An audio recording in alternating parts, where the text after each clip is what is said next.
Күйеуім іссапармен қалаға кеткен. Үйде жалғызбын, үнсіз түн. Үстімдегі жеңіл жамылғымен мені де, ойымды да жалаңаштап тұрғандай. Тәнім соңы не боларын білсе де, біреудің ыстық құшағын аңсап тұрғанын сездім. Кенет есік сықыр етті. Кешір, терезең ашық тұр екен, жел кіріп кетер дедің бе? Деді бір таныс дауыс. Қайным. Иә, ауылдан келіп ағасының үйінде қонып жүреді. Мен тек көрпені жаба салайын дегенмін. Қолындағы көрпе тіземнен сырғып жоғары көтерілді. Сол сәтте ар ұятта тән де үнсіз қалды. Көрпе бойымды түгел жапты, бірақ иісі. Иә, сол иіс менің ішкі жан дүниемді қозғалтты. Ол иіс еркектің иісі еді. Күйеуімде жоқ бір ерекше иіс, тым жақыннан сезілді. Қатты тоңып кеткен шығарсың, деді ол, жай ғана. Дауысы жұмсақ еді, бірақ ішіндегі отты мен ғана сезіп тұрдым. Мен үндемедім. Ол тіземнің үстіне қолын қойды. Қолының салмағы емес, жылуы ішіме сеніп кеткендей. Шынымен де, сен жалғызсың. Мен көзімді жұмдым. Қолы жамылғының астына баяу сырғып кіріп кетті. Тілім үнсіз, тәнім оянған. Тек жүрек дүрсілі мен тыныстың ауырлағаны естілді. Ол үстіме шыққанда мен бір сәтке қарсыласпақ болдым, бірақ бәрі кеш еді. Ар ұят сол сәтте бір бұрышқа тығылып қалған еді. Ал тән үнсіз келісті. Таң атты, жастық сәл дымқыл, тер ме әлде көз жасы ма білмеймін. Жанымда ешкім жоқ, тек көрпе астында бөтен иістің ізі қалған. Күйеуімнің иісі емес, нағыз еркектің иісі. Кінәлі сезімбе, әлде аңсау ма, анықтай алмай жаттым. Кешегі түн ішімдегі жабық құлыпты ашып жіберді. Мен өзімді қор сезінген жоқпын. Қайта тұтас әйелге айналғандай едім. Мойындағым келмейді, бірақ тәнім кешегі түнді қайта аңсап тұр. Жүрегім емес, тәнім сөйлеп кетті. Кешір мені, күйеуім. Сенде осы үнсіздік, осы от болмаған секілді. Кенет есік ашылды. Ас үй жақтан қайнымның даусы естілді. Шәй дайын, ұйықтап қалған жоқсың ба? Мен үндемедім, себебі даусынан бұрын оның иісі кіріп келіп жатқандай болды. Шәй үстінде үнсіздік үстем болды. Ол көзіме тура қарамады. Мен де. Бірақ арасындағы от сезіліп тұрды. Көйлегімнің ішінен өзімді бөтен, бірақ ерекше сезініп отырдым. Тәнім басқа біреудің ізін ұмытқысы келмейді. Түн тыныш өтті ме, деді ол ақырын. Даусындағы салмақ. Кеше мені құшақтаған қолың дауысы секілді шықты. Жаман емес, дедім, қысқа ғана.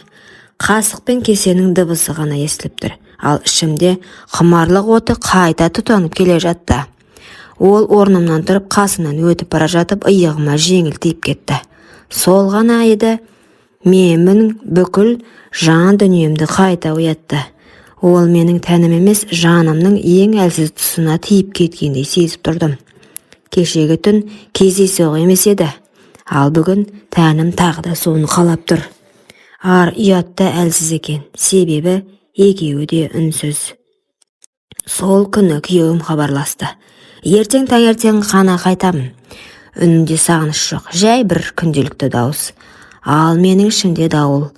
Кеше мені алғаш рет толық әйел сездірген адам дәл қазір төргі бөлмеде отыр. Кеш, үй тыныш, жарықты өшіріп өз бөлмеме өттім. Төсекте жатсам да ойым басқа бөлмеде. Әр тынысым оны аңсау. Тәннің әр түйірі соны қалайды. Есіктің сырттан жай ғана тарс жапты, аяқ дыбысы тоқтады. Сосын жаймен есік ашылды. Үн жоқ. Тек дем, терең, ыстық. Ұйықтап қалдың ба? Жоқ, дедім сыбырлап. Ол жақындады. Жамылғаны көтеріп иығыма тиді. Сол сәтте ішімдегі барлық ар ұят, тыйым, ой, үнсіз күйге шегінді. Мен оны күттім. Тек тән емес, жанымда, әйелдігімде оны аңсады. Ол үстіме шықты, екеуміз де сөйлемедік. Себебі тіл емес, құмарлық сөйлеп тұрды. Түн ұзаққа созылды. Әр жанасу кешегі емес, бүгінгі одан да батыл, одан да керемет өтті. Одан да аш көз еді. Мен ештеңе ойлағым келмеді.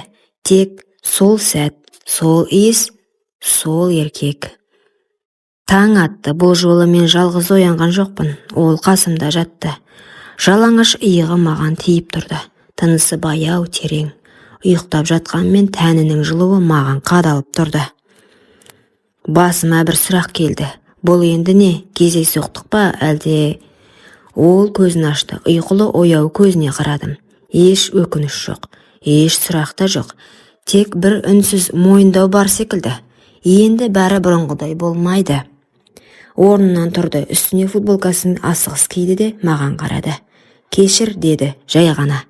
Бірақ бұл кешірім мені емес өзін ақтау еді. Мен басымды изедім, үнсіз. Ішімде бір ащы шындық шыңғырып тұрғандай болды. Мен өз күйеуімді саттым, мен өзімді жоғалттым. Бірақ сол сәтте бір бөлек шындықта ішімнен күбірледі. Сен алғаш рет өзіңді әйел сезіндің. Күйеуім үйге таңертең келді. Әдеттегідей жымиып кірді, құшақтап сүйді. Бірақ мен сол сәтте оның иісінен бөтен иісті іздеп кеттім. Қайным дастархан басында үнсіз отырды. Бұрынғыдай емес, екеумізде көз түйістірмедік, бірақ ішімізде бір-бірінің барлық сырын біліп отырғандай сезілді.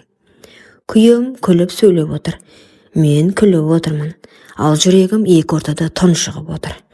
Кешкісін ол, қайным кетем дейді, қалада жұмыс тапқан екен.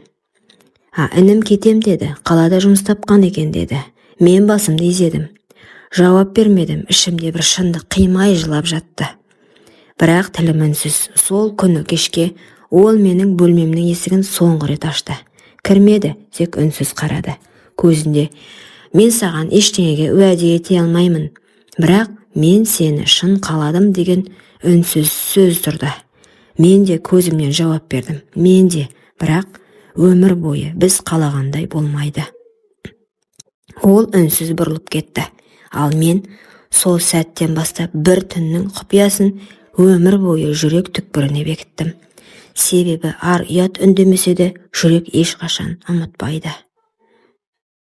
Әттең, күйеуім қайным сияқты бола алғанда ғой, кейде адам ақылмен емес, тәнмен өмір сүріп жатқанын кеш түсінеді. Сырттай бәрі бүтін. Үйім бар, күйеуім бар, бірақ бір нәрсе жетпейді. Жетіспейтін еркек. Күйеуім мені сүйеді, бірақ сүйіспеншілігі сабырлы, салқын. Мен әйел ретінде еркектің құшағында еріп кетуді аңсаймын. Ол міндетіндей ғана өтейді. Көзіме қарап не сезініп тұрғанымды түсінбейді. Ал қайным қараған жанарынан бастап құшағына дейін мені аңсау бар. Бір рет, бір-ақ рет сезіндім оны. Бірақ сол бір түн мені мүлде басқа әйелге айналдырып жіберді. Түнде күйеуімнің құшағында жатып қайнымды ойлау күнә екенін білемін. Бірақ ой тоқтамайды. Тәнім оның жанасуын, демінің ыстығын, сенімді еркектің аңсайды. Мен ажыраса алмаймын, күйеуімді қимаймын. Ол менің өткенім, бірақ қайным менің әйелдік болмысымда оятқан тыйымды қалауларым. Екеуінің ортасында тұрып қалдым. Арым мен аңсарымның арпалысында үнсіз ғана өртеніп келемін. Құрметті оқырман, өмірден алынған шынайы оқиғаларды тыңдағыңыз келсе, менің арнама тіркеліп, лайк, комментарий жазып қолдап кетіңіздер. Келесі кездескенше.